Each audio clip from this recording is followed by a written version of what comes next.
राजतन्त्रहरू राजावादीहरू जसलाई हामीले पुनरुत्थानवादीहरू चाहिँ भन्छन् प्रतिगामी चाहिँ शक्तिहरू भन्छन् तिनीहरूले अहिले यति बेला टाउको उठाइराखेका छ। त्यो टाउको उठाउनुको मूल कारण के भनेदेखि अहिले चाहिँ तपाईको राजनीतिक पानी अलि धमिलो छ, फोहोर भइरहेछ।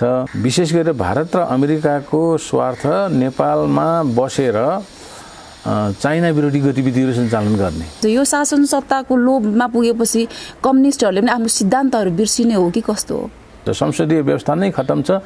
यो व्यवस्थामा हुने खालको गतिविधि हुने खालको अवस्था भनेको यस्तै हो। यहाँ चाहिँ भ्रष्टाचार हुन्छ, यहाँ चाहिँ दलाली हुन्छ, यहाँ तस्करी हुन्छ, घुसखोरी हुन्छ, यहाँ हत्या हिंसा भइरहेछ, बलात्कार चाहिँ भइरहन्छ।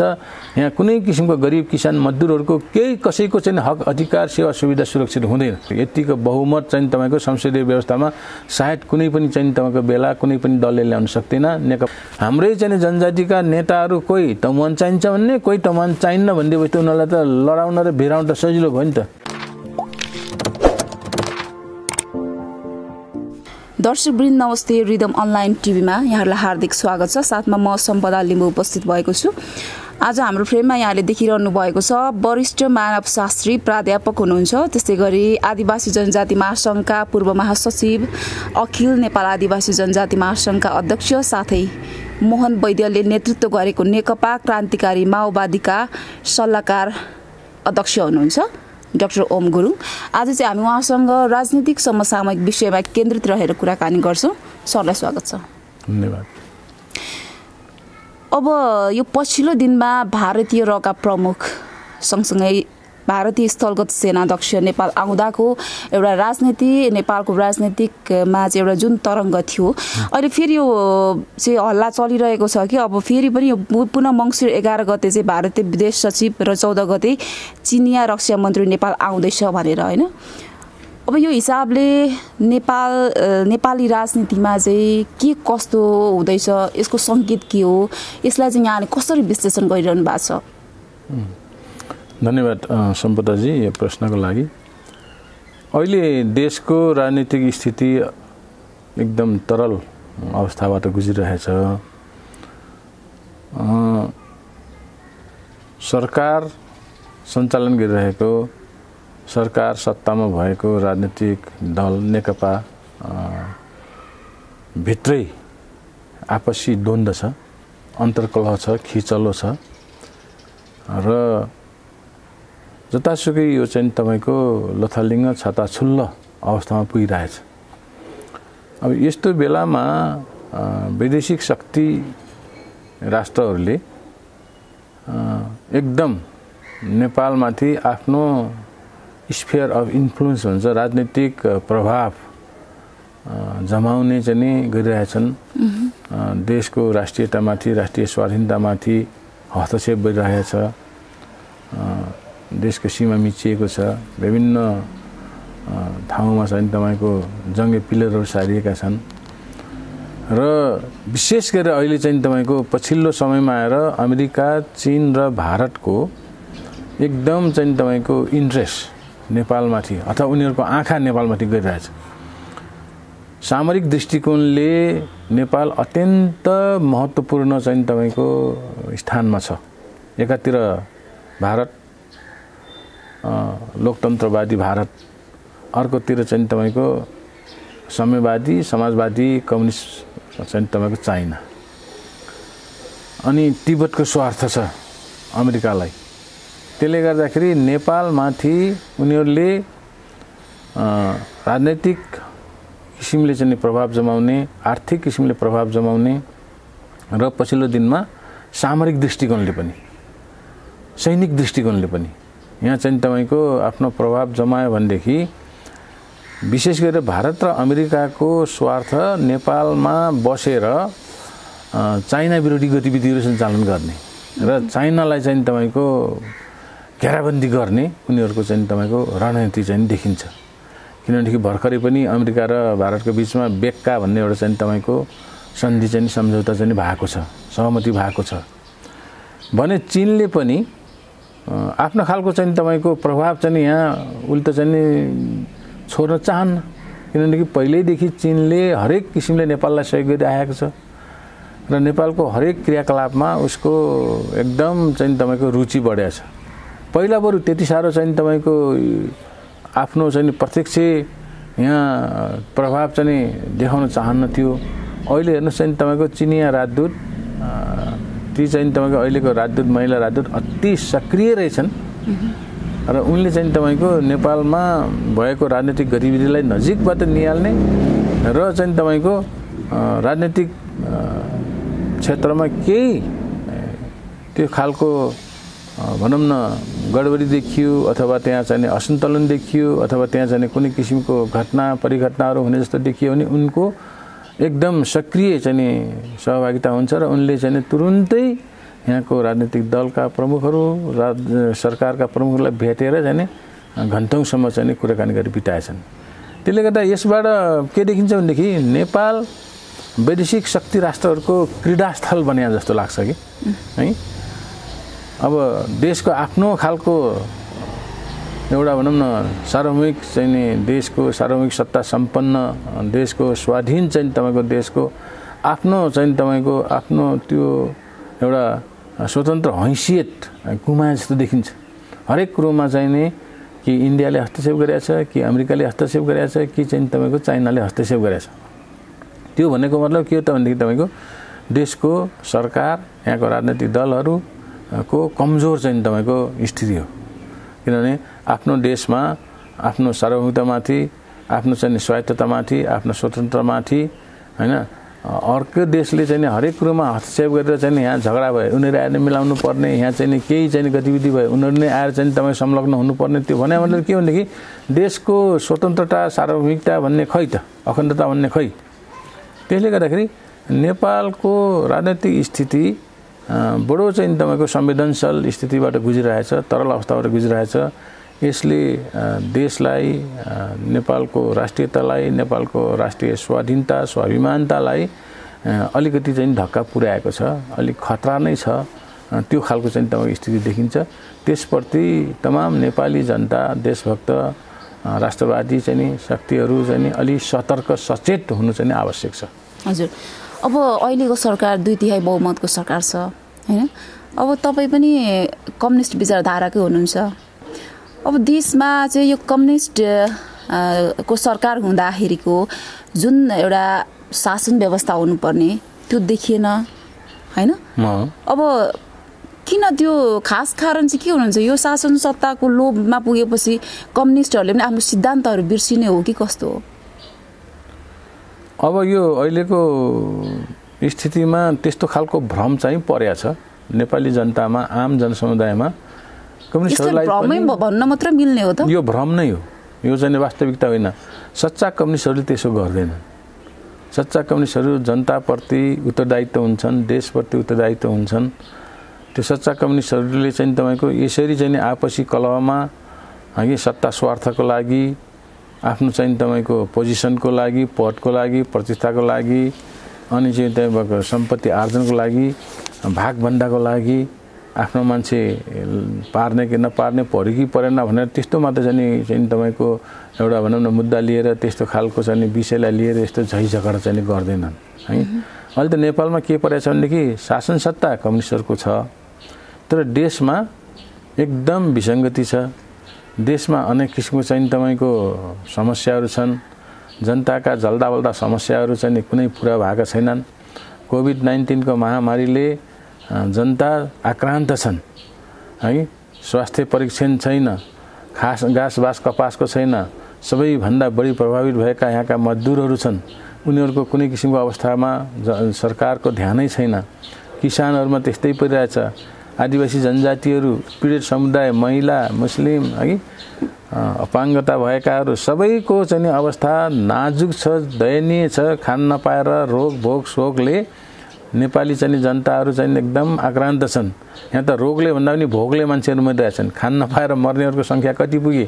हुन त प्रधानमन्त्रीजीले भन्नुहुन्छ यहाँ खान नपाएर मर्ने कोही छैन भनेर भन्नुहुन्छ तर खान नपाएर मर्ने स्थिति नभएको भए त्यो टुडी खेलमा त्यो लाम लागेर त्यो धुलो फुलोमा चाहिँ बसेर खानुपर्ने चाहिँ स्थिति थाल थापेर चाहिँ अर्काले दिएको खाना खाएर बाँध्नुपर्ने अवस्था हुन्थेन है।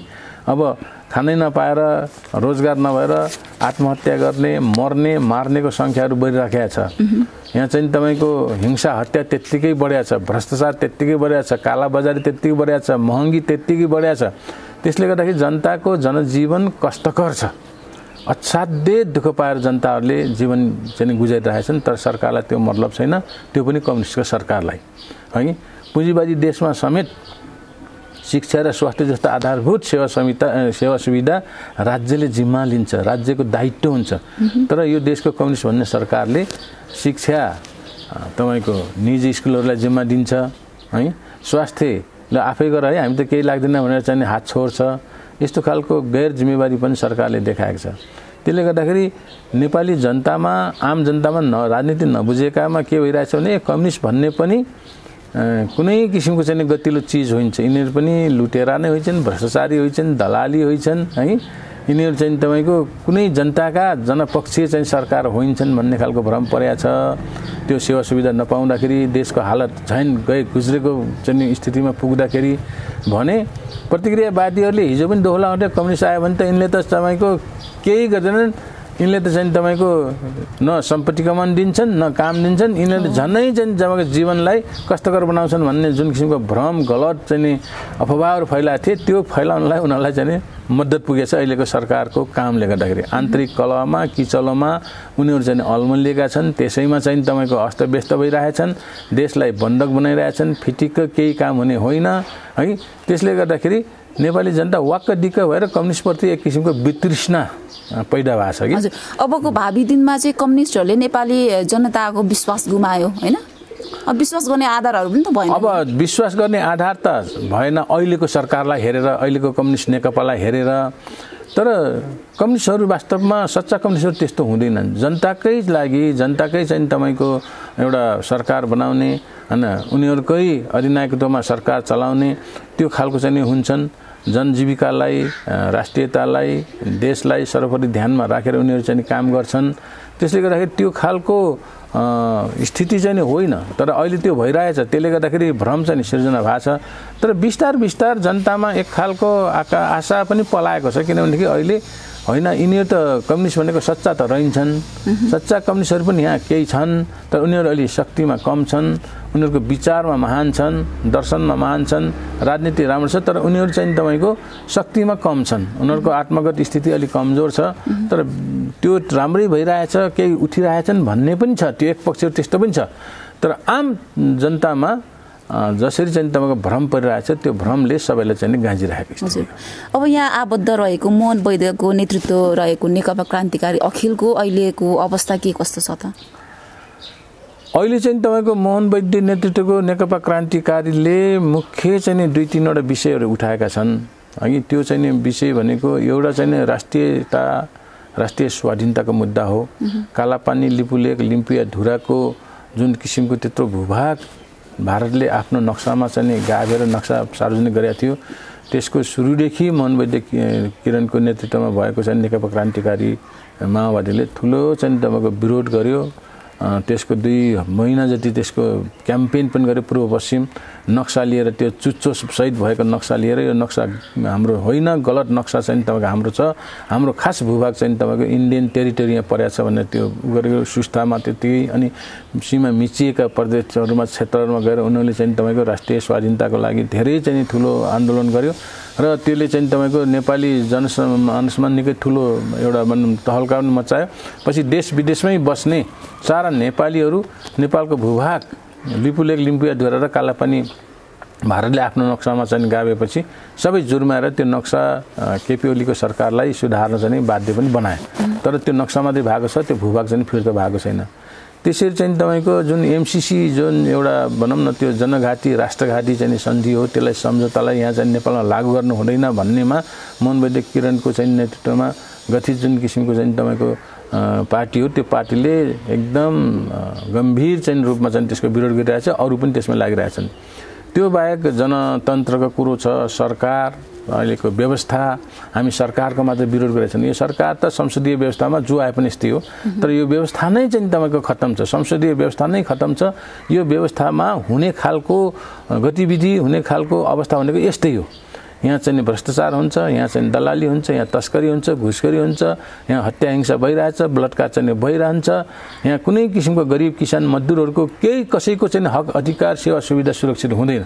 त्यसकारणले यो जुन किसिमको संसदीय व्यवस्था छ, यो संसदीय व्यवस्था चाहिँ तपाईँको यो एकदम यो चाहिँ त्रुटिपूर्ण छ। यस व्यवस्थाको ठाउँमा सङ्घीय तपाईँको जनगणतान्त्रिक व्यवस्था अथवा जनवादी व्यवस्था अथवा चाहिँ तपाईँको समाजवादी व्यवस्थाको चाहिँ तपाईँको अहिले निर्माण हुनुपर्छ भन्ने खालको चाहिँ छ। सङ्घीयता लागू भएको छ, त्यो सङ्घीयता चाहिँ के अरे संविधानले चाहिँ सङ्घीयता दिएको छ, तर लागू भएको छैन। सङ्घीयताको चाहिँ मर्म भावना अनुसार चाहिँ काम पनि भएको छैन। प्रदेशहरूको सीमाङ्कन पनि जुन पहिचानको आधारमा गर्ने भनेको त्यो पनि एउटै चाहिँ हुन सकेन। त्यसरी चाहिँ प्रदेशहरूले पाउने संविधानले चाहिँ दिएका हक अधिकारहरू पनि केन्द्रले चाहिँ खोसिरहेछ। प्रदेशलाई चाहिँ केन्द्रीय सरकारको एउटा चाहिँ युनिट, प्रशासनिक युनिट मानेको छ।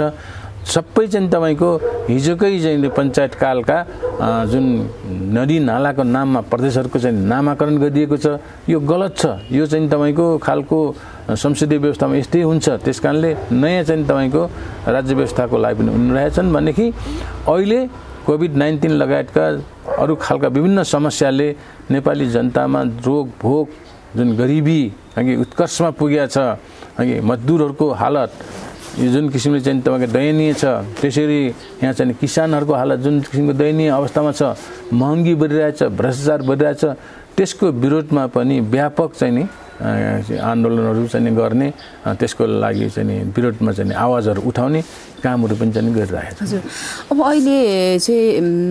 अहिले हेर्ने हो भने चाहिँ होइन, अब जसरी अब फालिसकेको राजतन्त्रलाई पुनः स्थापित गराउनुपर्छ भनेर अब राजावादीहरूको सक्रियता बढ्न थालेको छ देशमा। विभिन्न किसिमका र्यालीहरू कार्यक्रमहरूमा सहभागिता त्यो देख्न सकिन्छ। अब यो हिसाबले अब राजावादी चाहनेहरूले त अब स्वत भनि नै हाल्नुहुन्छ कि हामी जसरी एनी हाउ राजतन्त्र स्थापना गर्छौँ भनेर होइन। यहाँले चाहिँ यो कुरालाई कसरी विश्लेषण गर्नु भएको छ? अब फेरि पुनः राजतन्त्र स्थापना हुने सम्भावना छ देखिन्छ? अब फेरि चाहिँ तपाईँको अगाडि गइसकेको देश होइन फेरि पछाडि फर्कन्छ भन्ने त मलाई लाग्दैन। पछाडि फर्काउनु पर्छ भन्ने पनि मेरो चाहिँ तपाईँको कुनै किसिमको त्यो विचार धारणा छैन। तर राजतन्त्रहरू, राजावादीहरू जसलाई हामीले पुनरुत्थानवादीहरू चाहिँ भन्छौँ, प्रतिगामीका चाहिँ शक्तिहरू भन्छौँ, तिनीहरूले अहिले यति बेला टाउको उठाइराखेका छ। त्यो टाउको उठाउनुको मूल कारण के भनेदेखि अहिले चाहिँ तपाईँको राजनीतिक पानी अलि धमिलो छ, फोहोर भइरहेछ। त्यो फोहोर हुनुको कारण मैले अघि नै भने त्यो आपसी चाहिँ तपाईँको पार्टीभित्रको द्वन्द्वले हो, अन्तर्द्वन्द्वले, कलहले, खिचलोले हो। उनीहरू आपसमा मिल्न नसकेर नेकपाको चाहिँ तपाईँको सरकार 2/3 सरकार छ। उसले चाहेको भए उसले यति बेला ठुलो ठुलो काम गर्न सक्थ्यो कि जनताको पक्षमा, देशको लागि ठुला ठुला काम गर्न सक्थ्यो। यतिको बहुमत चाहिँ तपाईँको संसदीय व्यवस्थामा सायद कुनै पनि चाहिँ तपाईँको बेला कुनै पनि दलले ल्याउन सक्दैन। नेकपाले, नेपाली जनताले कमसेकम कम्युनिस्टको सरकार आएपछि हामीलाई केही न केही चाहिँ तपाईँको सुविधा हुन्छ, देशको विकास हुन्छ भन्ने आशा र चाहिँ भरोसाले गरेका थिए। उनीहरूले समृद्ध नेपालको नारा लगाएका थिए, सुखी नेपालीको चाहिँ नारा लगाएका थिए। त्यसमा आशा गरेर भोट दिएर जिताए। तर त्यसो भएन, स्वार्थी भए, पद लोलुप भए, सत्ता लिप्सामा उनीहरू चुल्लुमै डुबे, भ्रष्टाचारीलाई प्रशय दिने है, घुसखोरी चाहिँ जनताको लागि कुनै किसिमको चाहिँ काम नगर्ने भएपछि अहिले उनीहरू आफै भित्र पद र प्रतिष्ठाको लागि, सत्ताको लागि तिनीहरू चाहिँ लडिराखेका छन्। त्यसले गर्दा देशको काम केही भएको छैन, देशलाई बन्धक राखेका छन्। एउटा राजनैतिक दलको कलह झगडामा देश बन्धक बनिएको छ, फिटेको अगाडि बढ्न सकेको छैन। र जतासुकै चाहिँ तपाईँको के छ भनेदेखि निराशा छाएको छ, आक्रोश छाएको छ है। सबै नेपाली जनता वाक्कदिक्क भएका छन् र सबैले चाहिँ तपाईँको अहिलेको सरकारलाई धारे हात लगाइरहेका छन्। यस्तो स्थितिमा परिस्थिति चाहिँ तपाईँको कस्तो छ भनेदेखि तपाईँको डामाडोल छ है। स्थायित्व चाहिँ दिनको लागि हामीले चाहिँ तपाईँको सरकारमा चाहिँ 2/3 सरकारले दिन्छ भने थियो।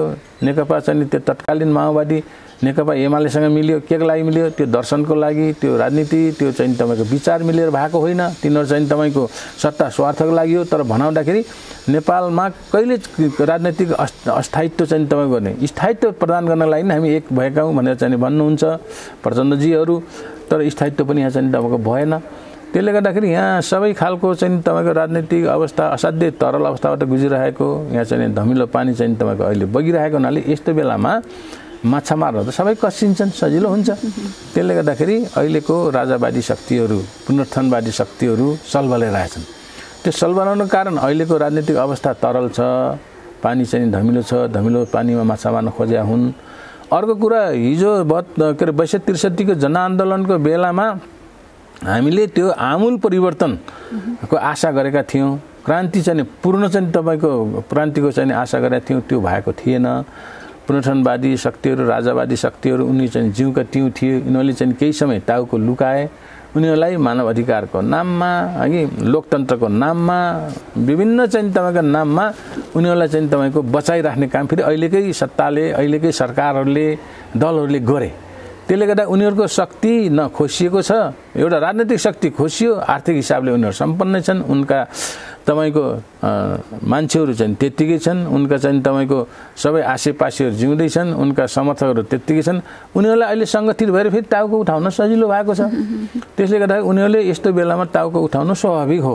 उनीहरूले चाहिँ तपाईँको पुनः हामी सत्तामा आउँछौँ र राजा चाहिँ तपाईँको फेरि चाहिन्छ, राजा आऊ देश बचाऊ भन्ने खालको नारा लगाएर चाहिँ सडकमा आउनु स्वाभाविक हो। किन अहिले सरकारले केही गर्न सक्दैन उनीहरूको विरुद्धमा। त्यसकारणले त्यस्तो भएको हुनाले त्यो अवसर चाहिँ अहिलेको राजावादी शक्तिहरूले चाहिँ खोजेका हुन्। तर त्यसको मतलब फेरि राजै आउनुपर्छ, राजै चाहिँ आउँछ भन्ने चाहिँ मलाई लाग्दैन। किनभनेदेखि देश अग्रगामी दिशातिर उन्मुख भइसकेको छ। फेरि चाहिँ पछि फर्केर चाहिँ जाने स्थिति चाहिँ हुँदैन।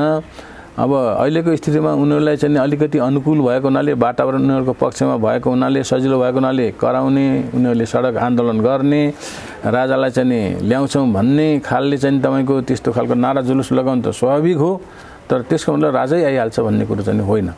तर विडम्बना के भनेदेखि यति बेला जो क्रान्तिकारी शक्तिहरू, देशभक्त शक्तिहरू भन्ने छन्, है, एकदम आमूल परिवर्तनका पक्षधरहरू छन्, ती शक्तिहरू अहिले तितर-बितर छन् कि तिनको आत्मगत स्थिति कमजोर छ, शक्ति कमजोर छ।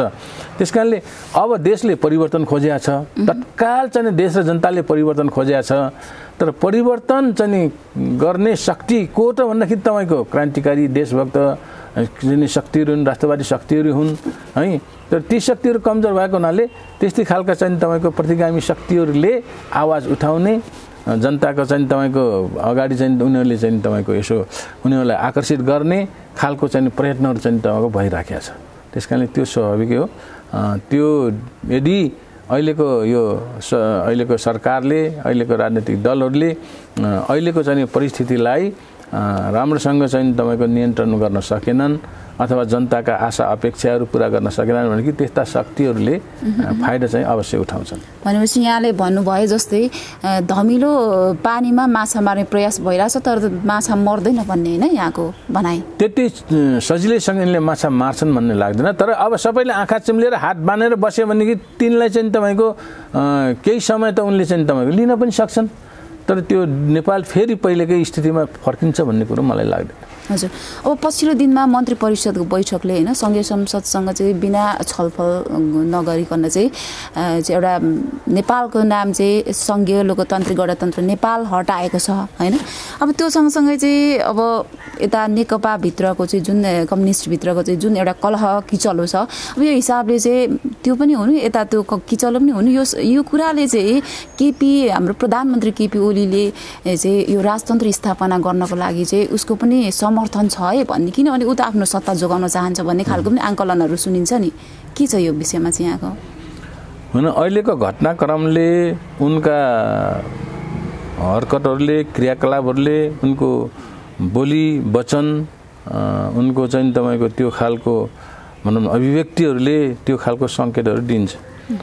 उनको क्रियाकलाप के हो भनेदेखि उनी वास्तवमा सङ्घीय गणतन्त्रको पक्षधर होइनन्। उनले त आन्दोलनको बेलामा पनि 62-63 आन्दोलनको बेलामा के भन्यो भनेदेखि तपाईँको यो बैलगाडामा चढेर अमेरिका कहिल्यै पुगिँदैन भनेर चाहिँ भन्ने खालका चाहिँ मान्छेहरू हुन्। सङ्घीयताले देश टुक्रिन्छ भन्ने खालको, सङ्घीयता नेपालको लागि चाहिँ तपाईँको त्यति आवश्यक छैन, नेपालको लागि सान्दर्भिक पनि छैन भन्ने खालको गणतन्त्रको उनी पक्षधर पनि होइनन्। यद्यपि उनीहरूले आफूलाई कम्युनिस्ट भनेर घोषणा गर्छन् होइन, कम्युनिस्ट भन्ने दाबी गर्छन्। उनले एक जमानामा उनले त्यो भूमिका खेलेका पनि हुन्। तर पछिल्लो दिनमा आएर उनी अलि प्रतिगमनलाई नै बढी चाहिँ बढावा दिने है, अब राजैलाई ल्याउँछ कि ल्याउँदैन त्यो भन्न सकिन्न। तर देश पहिलेकै स्थितिमा चाहिँ झन्डै त्यति फर्काउन चाहिँ उनी चाहिँ उद्धत छन् जस्तो लाग्छ। त्यसको उदाहरण के त भनेदेखि तपाईँको पहिलो कुरो त उनले सङ्घीयता आएको छ, सङ्घीय चाहिँ तपाईँको राज्यको स्थापना भएको छ, त्यो सङ्घीयताको मर्म र भावना अनुसार उनले काम गरेकै छैनन् र गर्न पनि दिँदैनन्। प्रदेशहरूलाई चाहिँ तपाईँको एकदम सबै हक अधिकारहरू जे गर्दा पनि त्यहाँको चाहे मुख्यमन्त्री नियुक्ति गर्दा चाहिँ होस् अथवा त्यहाँ कुनै किसिमको चाहिँ तपाईँको नामाकरणको लागि के हो यहाँबाट हस्तक्षेप गर्छन् है, जे भने त्यही गराउँछन्। सुदूरपश्चिमको चाहिँ देखियो होइन, त्यहाँ चाहिँ नि मुख्यमन्त्रीको विरुद्धमा अविश्वास प्रस्ताव आयो, त्यहाँको सभासदहरूले आफ्नो मताधिकारको उपयोग गर्ने होला नि त, उनीहरूले आफ्नो चाहिँ तपाईँको सहभागिता छलफलमा उनीहरूले होला नि त टुङ्गो लाउने, यहीँबाट हस्तक्षेप गरेर त्यो हटा भने हटाउँछन्, नहटा भने नहटाउँछन्। प्रदेशको नामाकरण गर्ने काममा त्यस्तै, हेटौँडालाई चाहिँ तपाईँको मकवानपुरलाई यहाँ बागमती प्रदेशको राख्न चाहिँ उनले गर्छन्, आदेश दिन्छन्। त्यसरी चाहिँ तपाईँको दाङलाई चाहिँ तपाईँको गर्ने भने उनले भित्री सहमति गरेर चाहिँ नि 5 नम्बरको प्रदेशको राजधानी दाङमा चाहिँ सारे होइन। त्यस्तो खालको चाहिँ तपाईँको हरकतहरू गर्छन् प्रदेशतिर। अर्कोतिर चाहिँ तपाईँको अस्ति तपाईँले भने जस्तै नेपालको नाम सङ्घीय लोकतान्त्रिक गणतन्त्र नेपाल त कसैले राखेको होइन, त्यो त जनताको यत्रो चाहिँ तपाईँको बलिदानले चाहिँ ल्याएको नाम हो नि त। संविधानमा त्यो चाहिँ स्थापित भइसकेको वैधानिकता प्राप्त गरिसकेको नामलाई चाहिँदैन, नेपालमा राखे हुन्छ भनेर चाहिँ तपाईँको सङ्घीय लोकतान्त्रिक गणतन्त्र हटाइदिए सरकारको निर्णयले चाहिँ तपाईँको है कि मन्त्री परिषदको निर्णयले। तर त्यो गर्न त पाउँदैनन्, त्यो वैधानिक नै हुँदैन जस्तो लाग्छ मलाई, किनभने त्यो त संसदले गर्ने कुरा उनले हटाउँछन्। त्यो हटाउनुको मतलब के भनेदेखि गणतन्त्रप्रति उनको कुनै किसिमको रुचि पनि छैन, आस्था पनि छैन है, त्यसप्रति कुनै विश्वास पनि छैन, जे मनलाई त्यही गर्छन्। एउटा त्यो। अर्को कुरा उनले चाहिँ तपाईँको आफ्नो तानाशाही प्रवृत्ति पनि देखाए है, उनी त अत्यन्त निरङ्कुश तानाशाही चाहिँ बन्दै गएका छन्। उनको मुखमा कानुन, उनले जे बोले त्यो हुनैपर्ने, त्यो बाहेक अरू केही हुँदैन है। त्यसले गर्दाखेरि त्यो खालको अभिव्यक्तिहरू छन्, त्यही बेलका क्रियाकलापहरू छन्, त्यो सबैले गर्दाखेरि के छ भनेदेखि तपाईँको देशलाई यिनले फेरि पहिलेकै चाहिँ तपाईँको है त्यहीतिर चाहिँ पश्चगामी चाहिँ जुन किसिमको सोच नीतिका उनको अभिव्यक्तिहरू छन्, त्यो खालको क्रियाकलापहरू छन्, त्यसले देशलाई फेरि पछाडि फर्काउने है, त्यो खालको चाहिँ नि उनी त्यो खालको भनौँ न तानाबाना बुन्दैछन् भन्ने चाहिँ नि लाग्छ।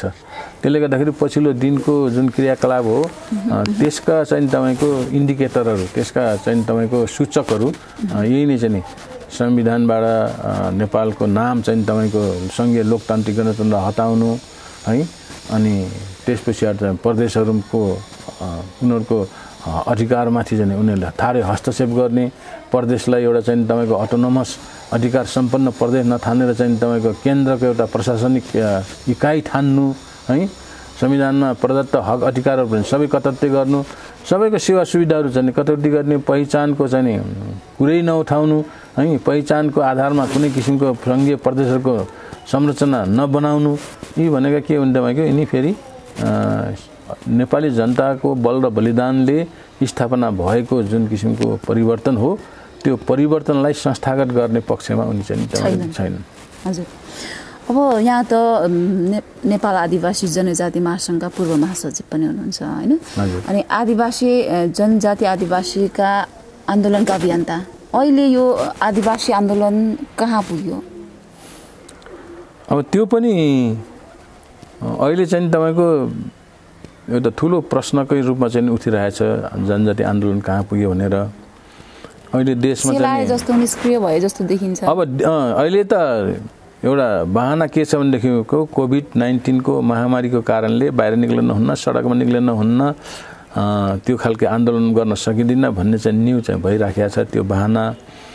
तर खास गरिकन जनजाति आन्दोलन अहिले सुस्ताएको छ, अहिले चाहिँ तपाईँको ओझेलमै परेको छ कि जनजातिहरू चाहिँ तपाईँको कमजोर भएको कारणले, आन्दोलन कमजोर भएको कारणले जनजातिका चाहिँ तपाईँको सङ्घ संस्थाहरू, जनजातिका नेतृत्व पङ्क्तिहरूले पहिचानको एउटा चाहिँ तपाईँको आन्दोलन जुन उठाइरहेको थिए त्यो आन्दोलनलाई निरन्तरता दिन नसकेका कारणले सशक्त रूपमा व्यापक रूपमा उठाउन नसकेका हुनाले र आफ्ना चाहिँ नि आन्दोलनबाट प्राप्त हक अधिकारहरूलाई पनि संरक्षण गर्न नसकेका कारणले है जस्तो समानुपातिक समावेशी 22-63 को जनजाति आन्दोलनले समानुपातिक समावेशीको तपाईँको जुन मुद्दा हो त्यसलाई चाहिँ पुरा गरे हो है धर्मनिरपेक्षता त्यसरी चाहिँ तपाईँको पहिचानको चाहिँ कुरो अनि आत्मनिर्णयको कुरो भाषिक अधिकारको कुरो यो सबै जनजाति आन्दोलनले स्थापित गरेका चाहिँ तपाईँको यो उपलब्धिहरू थिए तर त्यो उपलब्धिहरू अहिले बिस्तारै चाहिँ खोसिँदैछन्